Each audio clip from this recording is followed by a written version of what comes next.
Well, welcome everyone to our Saturday morning webinar. We're so happy to be here and to share with you today. My name is Judy Feldhausen, and I am co-hosting today with my good friend, Bob Wischmeier. Good morning, Bob. Yeah. Good morning, Judy. Thanks, you guys. Welcome, welcome. And today we are actually going to talk about Les Brown's book, The 12 Laws That Turn Dreams into Reality. And today we're going to cover law number 4. And law number 4 is locate your team members. Les has a unique look, maybe not unique. We have a unique look about team members. Les is talking about team members for a corporation, for a business, not necessarily for a downline in Synergy Worldwide. So we're going to kind of talk about Les and what he talks about as team members, and then we're going to personalize it a little bit to talk about what those team members are in Synergy. It's a real challenge sometimes to find and locate our own team members in Synergy. So, we hope we're going to be able to give you some insight today on your business and who to surround yourself with in your business, in your life, and look for them on the team. So, he has a specific structure. We're going to look at that structure and expand on it a little bit. Yeah, that's exactly right, you guys. We recognize very clearly that creating a good distributor downline is a real challenge. We know that. There isn't anyone on this call that doesn't recognize that, you can very simply say things like, you just need two. But that's unfair, I think. That's finding those two people who are going to help you build that downline is a real challenge. We recognize that. We don't have all the answers, and quite simply. But what we want to do is share with you the information, for example, here that Les Brown has for us.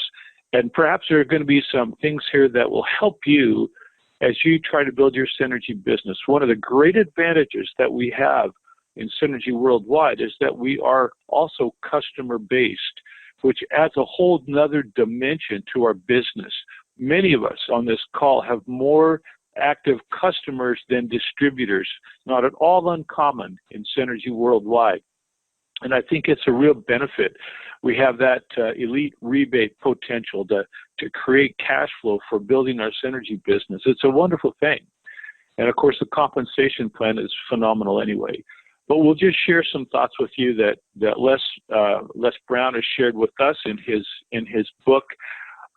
Years and years ago, one of our friends, Kareem Brandley, used to talk about deck profiling. That's where you try to build your business with people who really, if you profile people, you look for people who really profile higher than you do, people who are, I don't want to say above you, but perhaps have even more value in terms of building a business than you do, rather than people who have perhaps profiled below you. But we won't get into that today.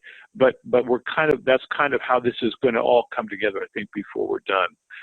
So we want to talk first about who adds value to your life. So Les Brown really hits it on the head. Who's adding value.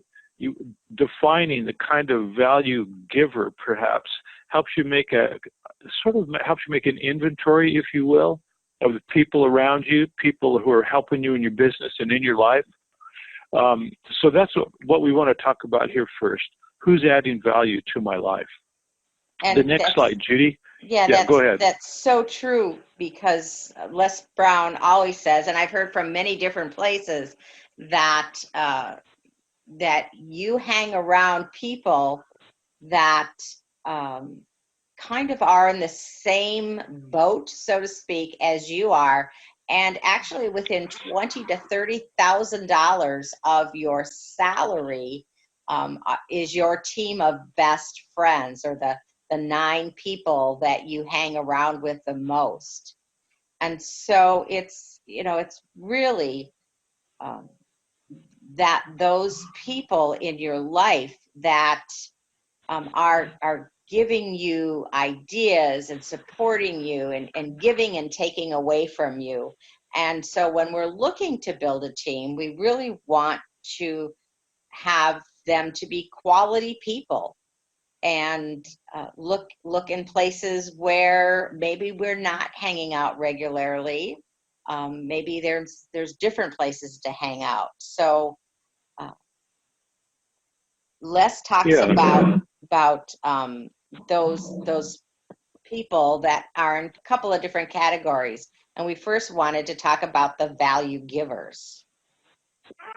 Yeah, that's exactly right. And I think it applies not only to building a team, a synergy team, a business team, it applies to life as well. There are individuals in our lives who really bring value to us, who are really important to us. And there are individuals in our lives who cause us to struggle a little bit. I see this picture here of this little gal, this little cheerleader, and I was thinking how important it is for us individually to have a cheerleader in our life, maybe even have more than one. Individuals who are there for moral support, people who sort of love us in spite of ourselves, if you will, and want us to do better. I know as a parent how many thousands of times I've talked with my children about the things that they were trying to do in their lives, and the encouragement that as a father I would give them. Oftentimes we'd have prayers together and give them blessings and things of that nature to help them as they went forward and facing the trials and struggles of life that they faced. Bonnie, my wife Bonnie, was the greatest cheerleader of all, raising a family. We were in a situation where Bonnie could be a stay-at-home mother, raised our kids in western Montana, in rural Montana, and it was a great environment to raise those children in. And I'm telling you, I discovered very early on that my wife Bonnie loved our children more than she loved herself. Everything was dedicated to raising those kids. Well, here we are now, with 12 grandchildren, and by the way, another grandbaby on the way. We just found out this week we're going to have number 13. And those kids call her almost every day, have done for years. She's been a great cheerleader. And it's important for us to recognize who those individuals are who really are in our corner, who really do love us. Many years ago, you guys, I was going through a challenging time. I had the business I was in was extremely time consuming. I was working 12 hours a day. It was in the middle of the summer. It was hot. And, we were at that time, we were in the LTL freight business in western Montana. It's like lifting weights all day, every day. It's just hard work. And I was tired. I had an enormous responsibility on my shoulders to the church that I go to. Huge responsibility. I had nearly 3,000 members in my congregation, besides working 12 hours a day and keeping my little ranch up there in Montana and keeping an eye on my farming operation over here. And we had 5 kids. Sometimes I look back, I think, how the heck did I do that?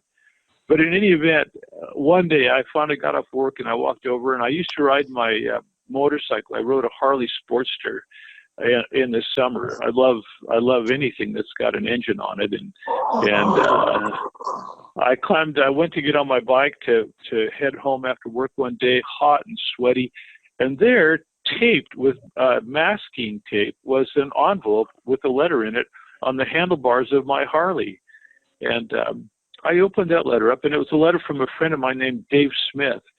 It was the sweetest, kindest, most inspiring thing I think I'd ever read. I kept that letter in the top drawer of my desk for years. I still have that letter. In fact, here just a while back, we had a memorial service for our son Gabe here at our home. This friend, Dave Smith, he's a cattle broker out of Montana. His wife came. They drove, 6 hours to get here. And when I saw him, and he gave me a big hug, and I said to him, "I've still got your letter." He was a cheerleader that changed my life, and I used to open that letter from time to time just to take a look at it, because it lifted my spirit. So the point being that all of us at some point in life need to have a cheerleader in our corner. And sometimes we just need this to cry on. And sometimes that shoulder to cry on is us. Sometimes we're the one who needs to be there for someone else. But there's absolutely nothing wrong with having an individual in our life that we can lean on from time to time. This last fall, Bonnie and I've had a real challenge to deal with, losing my sister and my son in the same week. I mean, where does that happen? I hand dug 2 graves, one for my sister and one for my son, with a shovel. I hand dug them at the little cemetery out here on the ridge. I'm glad I did that. I'm glad I had that opportunity. But in the process of all of that and dealing with all of that, I realized that I needed a shoulder to lean on, a shoulder to cry on a time or two. And I have a friend here, of all the crazy things here in, this little North Idaho community. I have a friend named James Stoner. The guy's just a rock. He's a teacher at our high school. He's the athletic director, great athlete himself, and a dear friend. But he's one of those people who you can just talk to. He doesn't judge you. He doesn't, he just listens to you. He's wise and he's experienced in life. It's been extremely important to me this fall that I had my friend James Stoner here to just share things with. Really kind of, in a way, sort of almost life-saving, if you will. I think we have to let go of negative emotions. We have to process our feelings. It's valuable. It's necessary. It doesn't mean that we're weak. It just means that we have to be able to process what we're going through in life, be it our business or our personal life. We need a shoulder to cry on from time to time. So as you look at the individuals in your life, the value givers, look for those individuals who cheer you on no matter what. Look for that individual who you can lean on from time to time, and it'll be a great blessing to you. And then I think you have to turn around and be that person for someone else. Judy? That's so true, Bob. And that's, I think, part of life is to be able to give and be able to take. And, I know you and I have had the conversation before. Sometimes it's harder to take and to get that support, but it's so, so important. And that's why we need the strategist, because the strategists actually help you along the journey to get the results you need to get. It's like what Les Brown says about finding, the hidden treasure on a map. Without someone that kind of knows where that treasure is, you can go around looking and looking forever. But someone puts an X on the map and says, this is where you need to go, and I'm going to help you get there. That is what the strategist is doing for you, and it makes the journey so much simpler. My husband is an electrician, and he has a lot of friends in the trades, and he actually told me a story that one of his friends did, who is a carpenter, and Steve the carpenter actually was hired to go into a house because someone's floor squeaked, and it was just bothering this woman so much that every time she walked a certain place in the house, the floor squeaked. So Steve went in, walked on the floor, took out a hammer and a nail, and hit the floor with this hammer, and the floor stopped squeaking. And he said, that'll be $500. And she said, $500? All you did was hit the nail with the hammer. Why am I paying you $500? And he said, you're not paying me for hitting the hammer. You're paying me for knowing how to stop the squeak. And that is really what a strategist helps you do. Helps you to stop the squeak. And they're not always right. You know, the strategists, that people, that friends that we have giving us advice, it's not always the best advice or the perfect advice. But I believe that as long as it's getting us toward the goal, it's helpful advice. Wouldn't you agree? Yeah, absolutely, Judy. I was thinking, I do quite a lot of finish work, construction finish work. This week I went to help a guy hang an extremely heavy solid glass shower door. It was a great big shower, big tiled shower, and they're really hard to hang. And we strategized. He would say to me, Bob, what do you think? What about this? What about that? You know, they're just hard to hang. Just, you know, drill and tile is never a fun job anyway. But we finally got it hung up. But it took two of us thinking, talking. This was tweaked a little bit. Yeah, go ahead. Yeah, and it's not only the strategy. It sounds like the two of you work together as a partnership.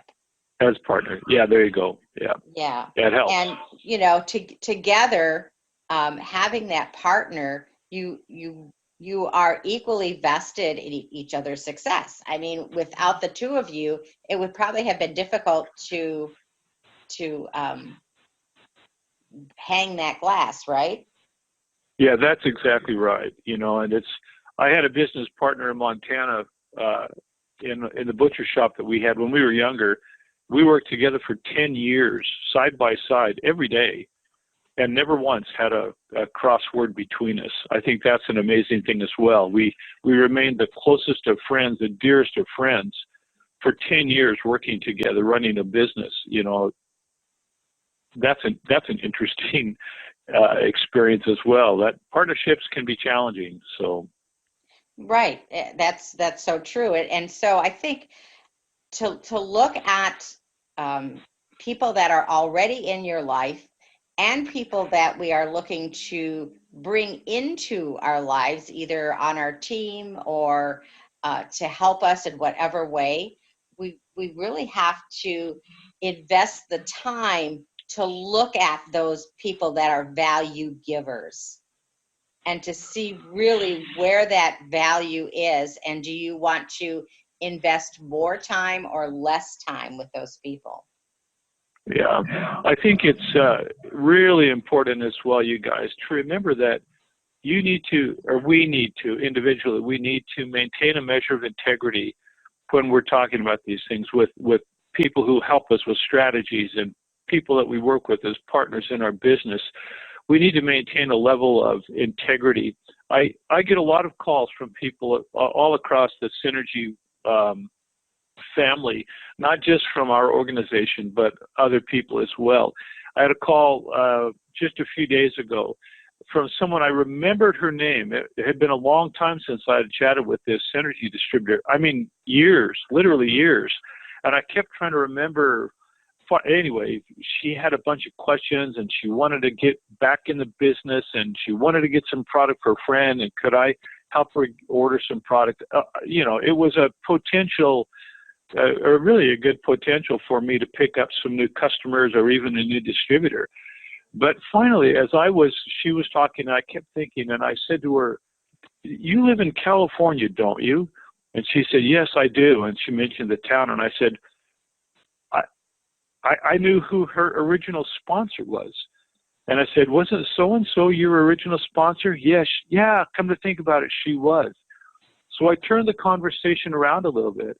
Have you spoken to her about your concerns and what you're trying to do today? No, I never even thought to do that. And so I turned that conversation around so she would focus on the individual who originally got her started with Synergy worldwide. And I counseled her, I think you should talk to her first. Do you still have her phone number? Contact her. Have this conversation with her. If she wants to pursue this, that's the way you should go. If not, I can help you. In other words, I wanted to maintain my personal integrity. I didn't want to do anything that would harm this other individual who was the original sponsor. And so after our conversation, this gal did call her original sponsor, and we're talking about, like 8 or 9 years ago. And they got hooked up. And I got a call, or not a call, but an email from that original sponsor thanking me for doing that. It's kind of one of those things where I could have made some money, by picking up that additional customer or distributor, redoing that. I could have put her in my downline and started over. I just wasn't going to do that. And so, when we look at our business as independent synergy distributors, if we're going to be a sponsor, then we need to take care of the people under us. But we also need to help others take care of the people under them. You follow what I'm saying? Yeah, absolutely. And that is being a part of a value giver. But there's Exactly. also the other side of that, isn't there? Those people that really take from you and drain you. So we wanted to talk a little bit too about what Les Brown says about the value takers. Yeah, I think it's really important that we stop and review. Look at our lives. I had to smile when I saw this slide on the bottom on the left, that football team. That just happened on Thursday night. Yes. That defensive player pulled the helmet right off the quarterback and then thumped him on the head with it. He's been ejected for the rest of indefinitely out of the NFL. Just kind of crazy. Yeah. But yeah, we do need to talk a little bit about the people who take value from us. Judy, did I interrupt you? You were going to say something else? No, go ahead. I was just going to mention his name. It's the Browns defensive. I'm sorry, Myles Garrett. Garrett, yeah. Yeah, that. And when I was looking at people that take value off, and I just thought that this was a great example. Yeah, there you go. It's crazy. So anyway, as I was studying through Les's chapters on value takers and the complainer, I got to tell you, I'm not going to lie. The first thing that came to my mind were politicians.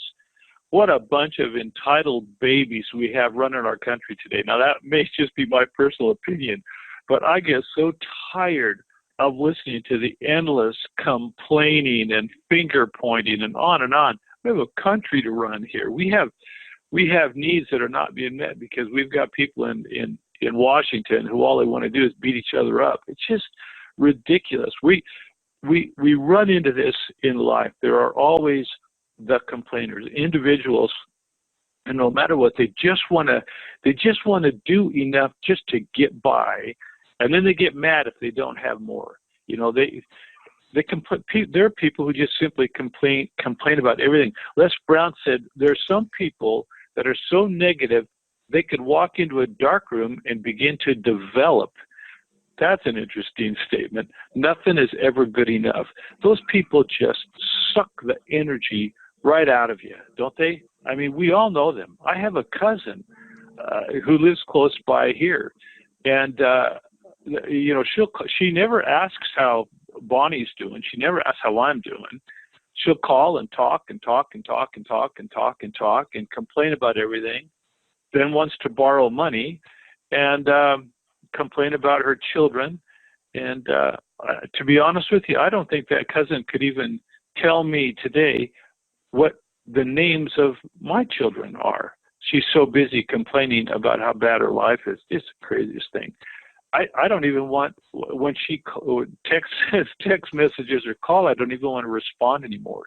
They're complainers in our lives, and it just brings such negative energy into the world.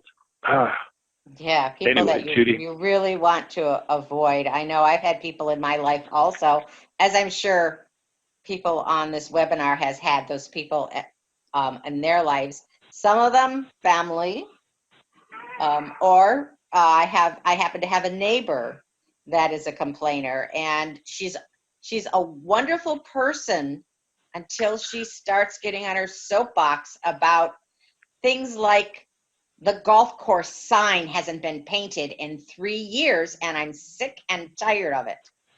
You know, to have that energy to worry about. I've called the mayor 3 times and I listened to her and I'm like, oh my gosh, how can I get out of this conversation? I don't know. I don't even know. But then on the opposite are the do-nothings, right? Yeah, there are those guys too. Yeah, and they you know, they're not saying negative things, but they're also don't say positive things anyway. They don't, you know, they don't pull you down. They don't lift you up. They're just almost taking space in your life, and where, you know, maybe someone else could be in that space. The do nothings really don't add any value, and I have had a friend like that too, and for me it takes energy to be around the people that don't do anything. Well, it's even hard to start a conversation with them. You know, it's like sometimes you just wonder, are you home? Are you there? You know, the people that they're in your life, you know, your world is wrapped up around them for one reason or another, whether they're family or a friend. But even to hold a conversation with people like that, it's like a one-sided conversation. You'll get a one-word answer, and then they just not to be judgmental, but you have to make judgment in life, yes, or you won't survive. You know. And perhaps there are people on the webinar today that have those people on their team. I know my downline looks absolutely phenomenal until you look at the people that are active and the people that are do nothing. I have a whole ton of people that do absolutely nothing. It gives me this wonderful sense of, oh my gosh, I have such a great downline. Look at all the people here. But when you dig into it, is it really a true downline if they're inactive or they're buying enough product maybe to stay active on a yearly basis? Yeah. Well, and then you get people who are haters. And I think, you know, as I was studying for our webinar this morning, I thought about a friend of mine. Her name is Mary Jane Butters, and Mary Jane's a remarkable lady. She created a whole persona for herself. She has a magazine, Mary Jane Butters. It's Farm Girls or something like that. She lives up here in North Idaho, actually, but she's got this cool magazine that she puts out. She does all kinds of stuff. She has people come, and she has, like, you know, they come and stay out at their place in wall tents that have, you know, big bathtubs in them. And I don't know, it's just, she does all kinds of really cool things. And what, Bonnie? Oh, she's kind of a lifestyle guru, but farm girl stuff, you know, which we like that 'cause we're farmers. But anyway, the point being that Mary Jane was talking about how there was a magazine came out to do an interview, and the magazine was the gal that did the interview didn't think much of what Mary Jane was doing, and so she was comparing her to Martha Stewart and how great Martha Stewart has done, and how little Mary Jane Butters has done. And Mary Jane Butters made the comment that there are always the eye rollers. There are always the haters, the people who just don't, they're just toxic. They're the naysayers. That's the word I'm looking for, the naysayers. She said, I pay no attention to the naysayers and the eye rollers. I've created this little thing for myself. This is what I want to do. I don't compare myself to Martha Stewart. This is what I do. And I love that about her. It just showed what strength that she had. She's created a world that works for her, and she doesn't give a rip what some journalist from New York has to say about the world that she's created for herself. They're just toxic people in our lives, trying to actively get you to quit doing what you're doing. They're just people like that. We need to, I guess on the one hand, we need to feel sorry for people like that. But more than anything else, we need to spend as little time as possible around people who are naysayers, haters. You know, you're never gonna, you can't, you're not good enough, that kind of thing. We just need to stay away from them.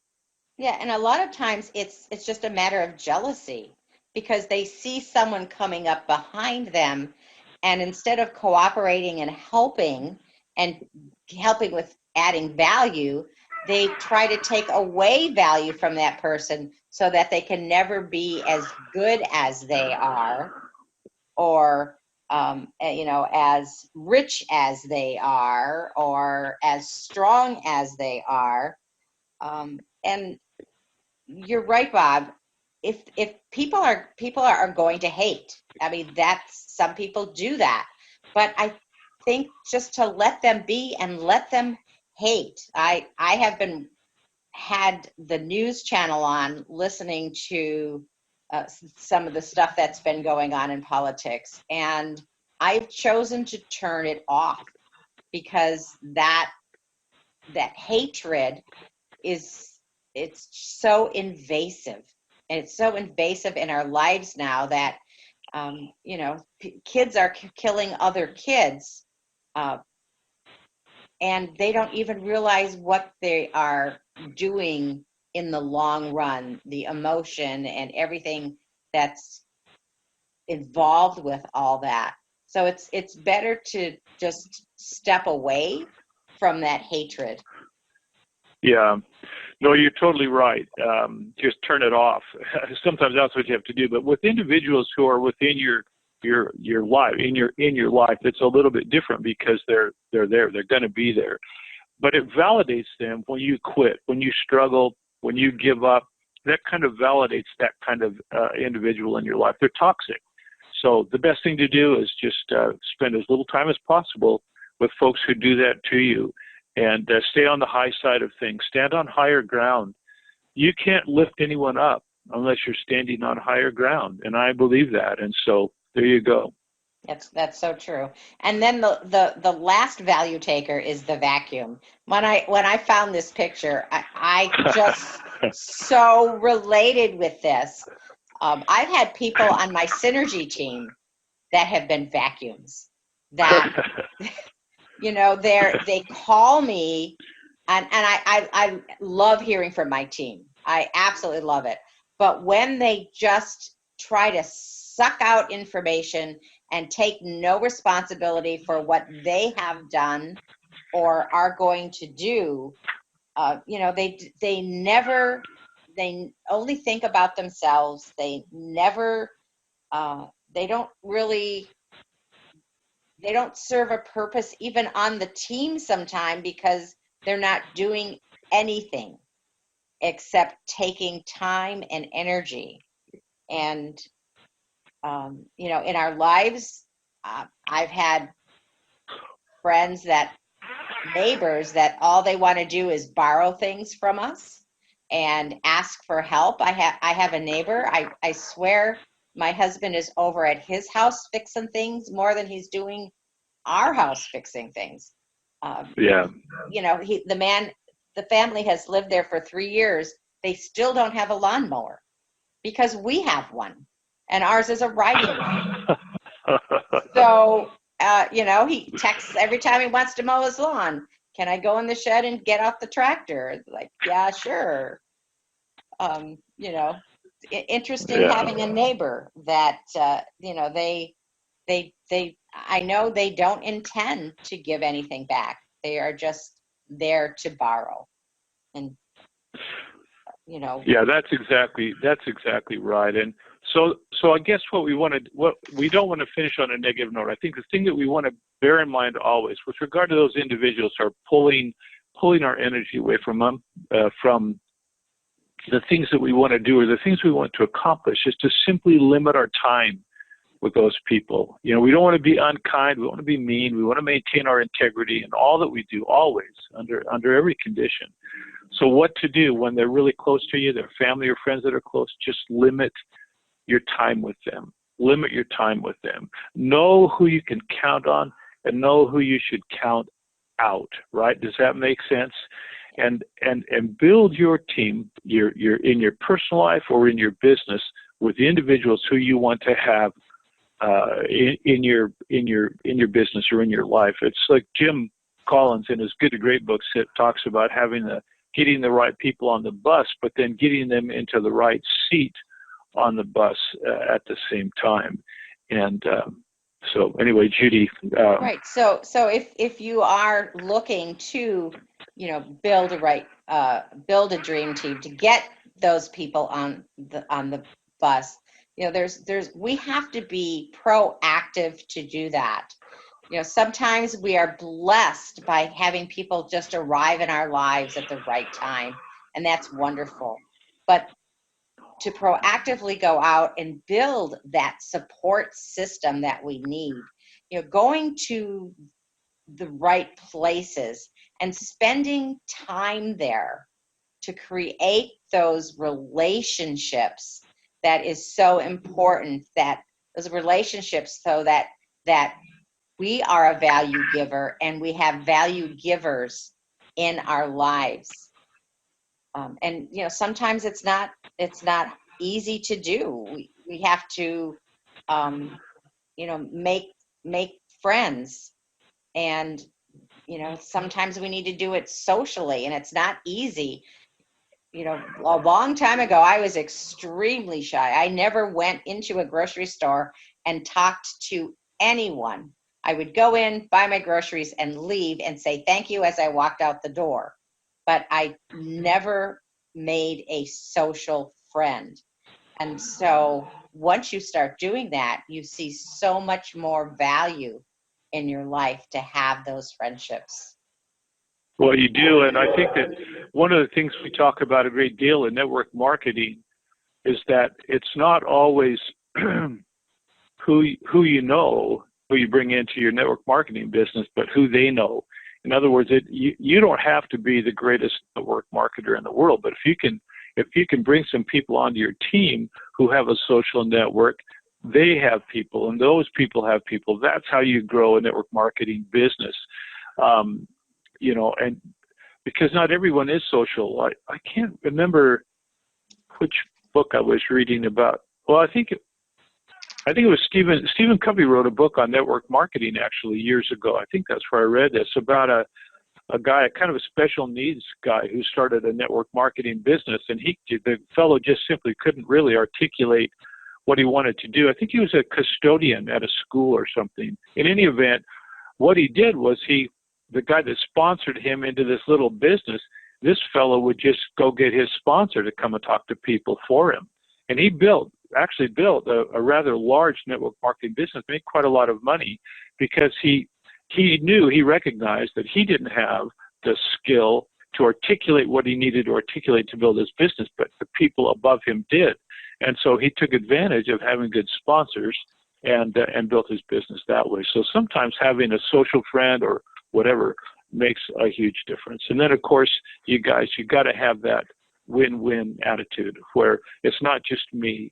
I'm helping someone else. And I think that's one of the most beautiful things about the binary compensation plan that Dan Higginson designed for us in Synergy Worldwide, is that every time a new distributor is sponsored, it's assisting someone above them. Everyone helps everyone else, and it is a win-win situation. And that's what we do every week on these webinars, is to have that win-win situation, so we can share our knowledge and learn from one another. Yeah, and we have to change that. We have to change from time to time, don't we? This update your roster concept is very important in our business. People come and go. There's a surge of excitement or a surge of commitment, and then it backs off. And that's a part of network marketing. It's just part of the business profile. So we have to constantly update our profile. Our roster, if we stop to just manage our business, we're going to go downhill. That doesn't work. We have to continually update. We have to continually recruit. It's something that, you look at, Dane doesn't really need to be recruiting anymore. I mean, seriously, he's been in this for a very long time, but he's still, even at his age, and Mark Comer does the same thing.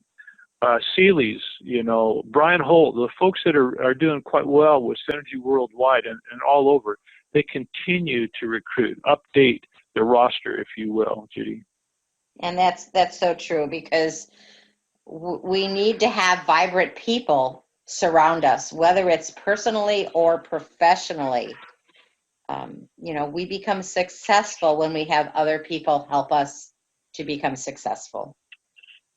In network marketing, one of the things I've observed is that oftentimes people will do really well, but just blast out of the chute and build a good, strong business where they're getting, a substantial amount of monthly income coming in, and then they'll take some time off.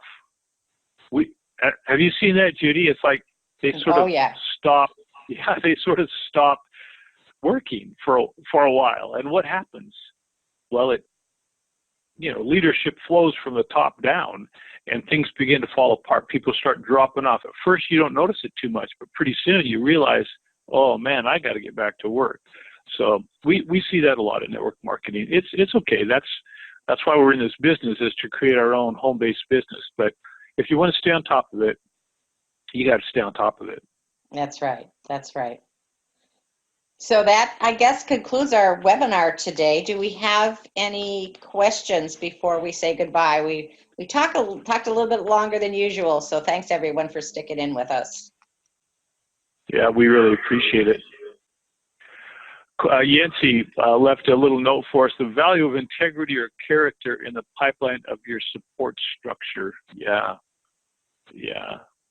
You have to have a measure of integrity. People do need to have character in our downlines in order for us to maintain that structure. Thank you, Yancy. Appreciate it. Judy, I think we must have really covered everything perfectly.